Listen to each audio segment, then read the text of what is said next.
सुनाई है कि आईसीसी देख रहा था, क्योंकि आईसीसी में बंदा कौन है इंडिया का, कौन, जय शाह। तो जय शाह तो चाहता ही नहीं है कि पाकिस्तान क्रिकेट ऊपर जाए या पाकिस्तानी प्लेयर्स ऊपर जाए। तो जय शाह ने जो है वो हारिस रऊफ को पकड़ के बजा दिया, हारिस रऊफ की टेपे उतार दिया।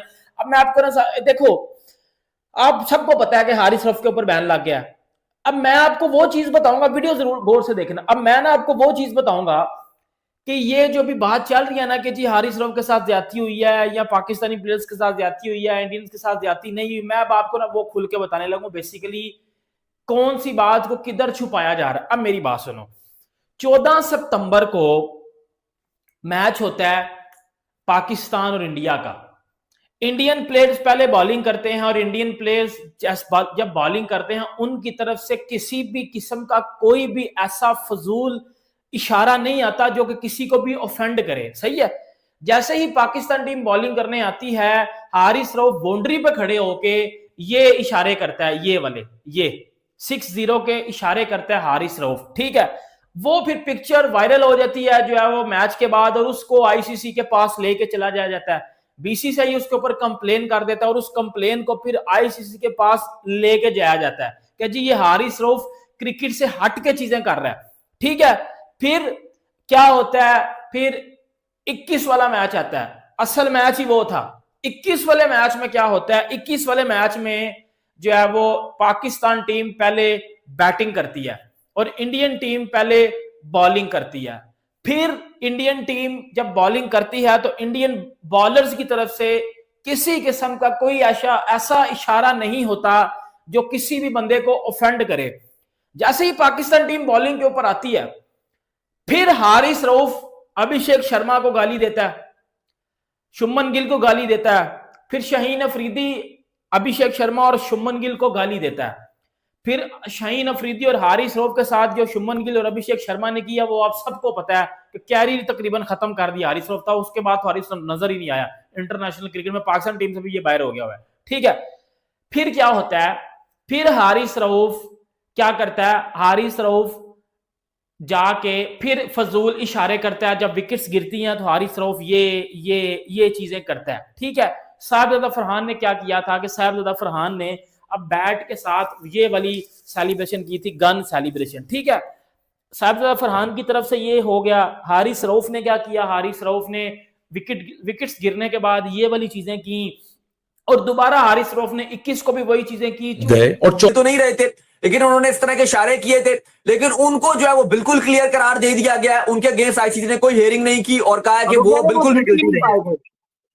जी, वो कह रहे हैं कि वो गिल्टी नहीं पाएगा। ये इनको जो आर्टिकल लग रहा था ये 2.6 आर्टिकल था जिसमें ऑफेंसिव ये था कि इंसल्टिंग होना, गेस्चर जो अजीब से देना, इस तरह का जो है इसके ऊपर आर्टिकल लगता था। इस उनको बचत हो गई है। लेकिन किया तो लेकिन फरहान जो थे, जब उनकी पाइक्रॉफ्ट ने उनको बुलाया था हेयरिंग के लिए तो अपडेट भी दिया था कि वो बिल्कुल सेटिस्फाइड हो गए थे और उन्होंने बिल्कुल क्लियर कर दिया था। उनकी जो गन सेलिब्रेशन थी उन्होंने एग्जांपल भी दी थी कि महेंद्र सिंह धोनी ने भी ये किया, विवन रिचर्ड ने भी ये किया, तो ये कोई वो नहीं है, मेरी एक रवायत थी, मैंने कोई इंडिया की वजह से नहीं की, मैं वैसे ही करता हूं। और हमने भी बताया था कि वो बायलैटरल सीरीज में या पीएसएल में उन्होंने जब स्कोर किया था तब पीएसएल में भी वो सेलिब्रेशन कर रहे थे, तो उससे मैच रेफरी सेटिस्फाइड हो गए थे। लेकिन उसके बावजूद उनको एक ऑफिशियल वार्निंग दी गई और फिर भी उनके अगेंस्ट एक जो डिमेरिट पॉइंट है वो दे दिया गया।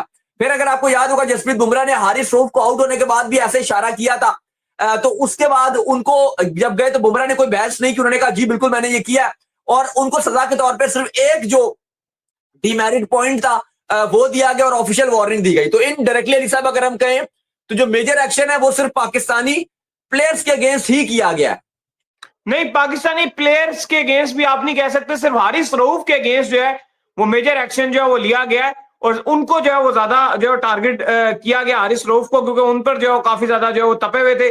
उनको 2 एडिशनल जो डीमेरिट पॉइंट मिले हैं उसकी वजह से उनका जो है काम खराब हुआ। लेकिन फिलहाल तो ऐसा लग रहा है कि हारिस रऊफ अगर 2 मैच अगले ओडीआई ना भी खेले कोई फर्क पड़ने नहीं वाला। हाँ देखो उनकी फॉर्म इतनी बेकार है हारिस रऊफ की, क्योंकि वही आज बात हो रही है कि वो ओडीआई में भी अच्छा नहीं करते, उनको खिलाया नहीं, उनकी जगह ही नहीं बनती 11 में। T20 में उनकी वैसे ही फॉर्म इतनी खराब है, स्पेशली इंडिया के अगेंस्ट जब फाइनल में उन्होंने बना बनाया मैच हारा है, तो वैसे ही पाकिस्तान में उनके अगेंस्ट फैंस में बहुत ज्यादा एंगर पाया जाता है और फैंस बहुत नाखुश हैं। बात तो सच अली साहब के हारिस रऊफ की जो परफॉर्मेंस है वो बहुत ही गिरी हुई है, तो कोई फैंस में इतना वो ऐसा नहीं है कि जी बैन कर दिया तो कोई बहुत है, कोई ब्रैटली बना हुआ है, जसप्रीत बुमराह बना हुआ है। यार अगर जसप्रीत बुमराह इस तरह का एक्शन करता, समझ भी आती है, वो बड़ा बॉलर है, ठीक है। अब ना तेरी को पेस है, तूने बोला था दोनों मैच जीतेंगे, 3 मैच हो गए, तीनों मैच हार गए और फाइनल भी तूने हरवाया और फिर भी तू बाज ना आया। भाई ये हरकतें मैच के बाद अच्छी लगती हैं। और अगर हम जीते होते मैच तो चले हम आज कहते कि यार कोई बात नहीं, बैन लगे 1-2 मैच का खैर है, कोई बात नहीं, इसने हमें जितवाया तो सही, इसने हमें वाले भी नहीं कभी जितवाया। तो अच्छा हुआ टेपी से जान छूटी ना, टेपी से जान हमारी छुट्टी है। और ये हमारी जिंदगियों के ऊपर एक अजाब बना हुआ था, हर मैच में रन। 2023 वर्ल्ड कप में विराट कोहली के कोई 800 रन थे, ये उससे ज्यादा निकल गया था रन खाने में। शहीन और इसने मिलकर 1000 से ऊपर रन खा लिए थे, विराट ने मारे थे, इन्होंने खा लिए थे। तो अंदाजा लगाए, हमें इस जो है वो ऐसी बॉलिंग से माफी चाहिए, हमें इस तरह की बॉलिंग से माफी चाहिए। वो 4 डीप मेरिट पॉइंट का मतलब है कि इसका करियर खत्म है। और मैं तो खुश हूं यार, क्योंकि इसने सारी जिंदगी सिफारशी क्रिकेट खेली है, अपनी बॉलिंग में इसने कोई इंप्रूवमेंट नहीं दिखाई, ना इसने हमें कोई वर्ल्ड कप जिताया, ना वो इसने एशिया कप जिताया, ना इसने कोई चैंपियन ट्रॉफी जितवाई। आज आके छोटी मोटी टीमों के खिलाफ कोई एक आध कोई ओवर डाल दिया तो डाल दिया। इसके अलावा मुझे कोई इसकी परफॉर्मेंस आया तो मुझे कमेंट में बता दीजिएगा। इंडिया वाले तो खुश हो रहे होंगे, शुक्र है साड़ी जान छुट्टी है। अब किनारे के नीचे उसने बस पानी में गिरना है।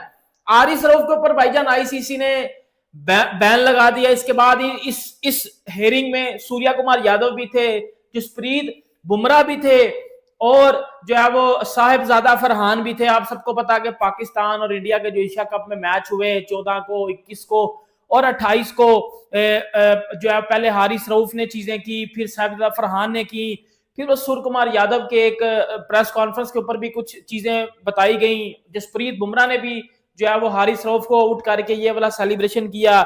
इन सब की जो आईसीसी ने आज सजाएं सुना दी है। पाकिस्तानी बड़े गुस्से में नजर आ रहे हैं कि जी आईसीसी ने बड़ा गलत किया है, जय शाह आईसीसी में था तो ऑब्वियसली बात है ये होना ही होना था, पावर ऑफ जय शाह, फलाना डिमकाना, हम इसको मानते ही नहीं है, ये करेंगे, हम इसके ऊपर मजीद जो है वो एलिगेशंस लगाएंगे, मजीद हम इसके ऊपर जो है वो आईसीसी के ऊपर इल्जाम लगाएंगे कि जी आईसीसी ने पाकिस्तानी प्लेयर्स के साथ ज्यादती की है, आईसीसी ने पाकिस्तानी प्लेयर्स के साथ सिर्फ जो है वो पर्सनल अपनी खार निकाली है, इवन क्या कसूर इंडियंस का भी था। मतलब ये अभी मैं पाकिस्तानी को सुन रहा हूँ, अभी मैं पाकिस्तान का मेन स्ट्रीम मीडिया भी सुन के आया हूँ, मैं नाम तो इधर नहीं लूं, कसूर इंडियंस का भी था। मतलब ये अभी मैं पाकिस्तानी को सुन रहा हूँ, अभी मैं पाकिस्तान का मेन स्ट्रीम मीडिया भी सुन के आया हूँ, मैं नाम तो इधर नहीं लूंगा। उसके ऊपर जैसे ये न्यूज ब्रेक हुई है वैसे ही पाकिस्तान में ट्विटर के ऊपर इस टाइम ट्रेंडिंग नंबर 1 पे ये चीज आना शुरू हो चुकी है कि आईसीसी ने जो है वो इसीलिए 1.5 महीने बाद ये चीज सजा सुनाई है कि आईसीसी देख रहा था, क्योंकि आईसीसी में बंदा कौन है इंडिया का, कौन जय शाह तो चाहता ही नहीं है कि पाकिस्तान क्रिकेट ऊपर जाए या पाकिस्तानी प्लेयर्स ऊपर जाए। तो जय शाह ने जो है वो हारिस रऊफ, सूर्य कुमार यादव इंडिया के कैप्टन जिन्होंने सियासत को इस खेल में घसीटा, जिन्होंने प्रेजेंटेशन और प्रेस कॉन्फ्रेंस में अंदर आकर सियासी बातें की, उसके ऊपर कोई बैन नहीं। ये ICC equal to Indian cricket council है। ये इंडिया जिस तरीके से क्रिकेट को तबाह कर रहा है, क्रिकेट के साथ खिलवाड़ कर रहा है, बाउसनेस, शर्म आती है यार। मतलब किसके हाथों में हमने इंटरनेशनल क्रिकेट काउंसिल दे दी है।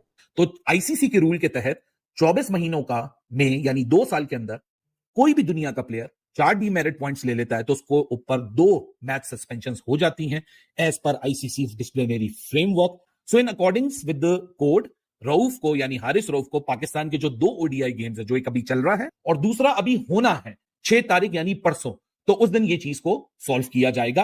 क्या आईसीसी ने फैसला दे दिया? आंसर इज यस, डिसीजन दे दिया। क्या आईसीसी ने इंसाफ किया? आंसर है नहीं किया। बुमराह ने अपनी जहाज गिराने का इशारा किया, उसके ऊपर कोई बैन नहीं, कोई जुर्माना नहीं। अर्शदीप सिंह के ऊपर कोई बैन नहीं, कोई जुर्माना नहीं। इंडिया ने अपना असर रसूख दिखाया आईसीसी के अंदर, जिसके बिना पर इंडियन खिलाड़ियों को कम पनिश किया गया है, पाकिस्तानी खिलाड़ियों को ज्यादा पनिश किया गया है। नाज़रीन, आईसीसी ने प्रेस रिलीज जारी कर दी गई है। 14 सितंबर जो एक सागा स्टार्ट हुआ था between Pakistan and India, ICC के इजलास से चंद दिन पहले इस प्रेस रिलीज का आ जाना क्या मायने रखता है? इसमें पाकिस्तान के हारिस रऊफ, साबिला फरहान, ये 2 खिलाड़ी की हियरिंग हुई। भारत की तरफ से जसप्रीत बुमराह कप्तान, सूर्य कुमार यादव और अर्शदीप सिंह नहीं भी खेले सन, बट उन्होंने एक्ट ऐसा किया। वो आईसीसी ने वही किया, वो कहते हैं आपको इंसाफ होता हुआ नजर आएगा, जिसने जो किया आप उसको वो सजाएं दें, फेयर इनफ। बट अगर एक्ट एक जैसा है, मैं बताऊं ना, बीसीसीआई हर मामले में कानून के मुताबिक चीजों को चलता है और खिलाड़ी बदले ने, एक खिलाड़ी ने 2 गलतियां नहीं की, समझ रहे ना आईसीसी का जो वो रूल हो, वो सेम ऑफेंस 2 बार नहीं हुआ, एक बार आपको 2 डीमेरिट पॉइंट मिल गए, आपने दोबारा किया, फिर 2 मिले, आप पे बैन हो गया, जो हारिस रऊफ के साथ हुआ। बट जो उन्होंने छूट दी अर्शदीप को, जो छूट दी टू सम एक्सटेंट बुमराह को, वो भी मतलब वो था। जबकि हारिस रऊफ को उनको 30% मैच का जुर्माना और 2 डीमेरिट पॉइंट। अब आते 21 सितंबर को, जब अर्शदीप सिंह ने भी बाउंड्री के खड़े होकर वही 6-0 अंदर हो गया हारिस रऊफ के। आईसीसी ने पकड़ के अंदर कर दिया हारिस रऊफ के। भाई मैं एज अ पाकिस्तानी हूं, मुझे दुख नहीं हो रहा, उसकी वजह मस्ती की है इसने। पहले मैच में इसने शुभमन गिल को, सूर्य कुमार यादव को आउट करके भाई कभी यूं कर रहा है, कभी 6-0 कर रहा है, कभी मस्ती कर रहा है। भाई इसको वार्निंग मिली थी अंपायर की जानब से, लेकिन इसने उस वार्निंग को एल के ऊपर लिखा और अब इंडिया ने इसको एल के ऊपर लिख के आईसीसी को बोल के इसको बैन कर दिया। बेटा मैंने तुझे पहले इन हरकतों से जो है वो रोका था, लेकिन मुझे खुशी इस चीज की है कि टेपीए से हमारी जान छूटी है। इंडिया को दुख होगा क्योंकि हम इंडिया वाले सोच रहे होंगे आगे एशिया कप में, कोई वर्ल्ड कप में हम किसे पिटेंगे, किसको छक्के लगाएंगे। उनके बैट्समैन तो रो रहे होंगे, हमने कुट किसकी लगानी है, हमने रन किसको लगाने हैं। तो हारिस रऊफ को बेटे को बैन कर दिया। अब नो एक्शन अगेंस्ट बुमराह, ठीक है। अब देखिए हारिस रऊफ को 4 डीमेरिट पॉइंट भी मिल गए। अब इसका करियर ऑलमोस्ट खत्म है, फिनिश है, तबाह बर्बाद है। नहीं, पाकिस्तानी प्लेयर्स के अगेंस्ट भी आप नहीं कह सकते, सिर्फ हारिस रऊफ के अगेंस्ट जो है वो मेजर एक्शन जो है वो लिया गया है और उनको जो है वो ज्यादा जो टारगेट किया गया हारिस रऊफ को, क्योंकि उन पर जो काफी ज्यादा जो तपे हुए थे। उनको 2 एडिशनल जो डीमेरिट पॉइंट मिले, उसकी वजह से उनका जो काम खराब हुआ। लेकिन फिलहाल तो ऐसा लग रहा है कि हारिस रऊफ अगर 2 मैच अगले ओडीआई ना भी खेले, कोई फर्क पड़ने नहीं वाला। वो सूर्य कुमार यादव, इंडिया के कैप्टन, जिन्होंने सियासत को इस खेल में घसीटा, जिन्होंने प्रेजेंटेशन और प्रेस कॉन्फ्रेंस में अंदर आकर सियासी बातें की, उसके ऊपर कोई बैन नहीं। ये आईसीसी इंडियन क्रिकेट काउंसिल है। ये इंडिया जिस तरीके से क्रिकेट को तबाह कर रहा है, क्रिकेट के साथ खिलवाड़ कर रहा है, बाउसनेस, शर्म आती है यार। मतलब किसके हाथों में हमने इंटरनेशनल क्रिकेट काउंसिल दे दी है। तो आईसीसी के रूल के तहत 24 महीनों का में यानी 2 साल के अंदर कोई भी दुनिया का प्लेयर 4 डीमेरिट पॉइंट्स ले लेता है तो उसको ऊपर 2 मैच सस्पेंशन हो जाती हैं as per ICC disciplinary framework. So in accordings with the code, Rauf को यानी हारिस रऊफ को पाकिस्तान के जो 2 ओडीआई गेम्स है, जो एक अभी चल रहा है और दूसरा अभी होना है 6 तारीख यानी परसों, तो उस दिन ये चीज को सॉल्व किया जाएगा। क्या आईसीसी ने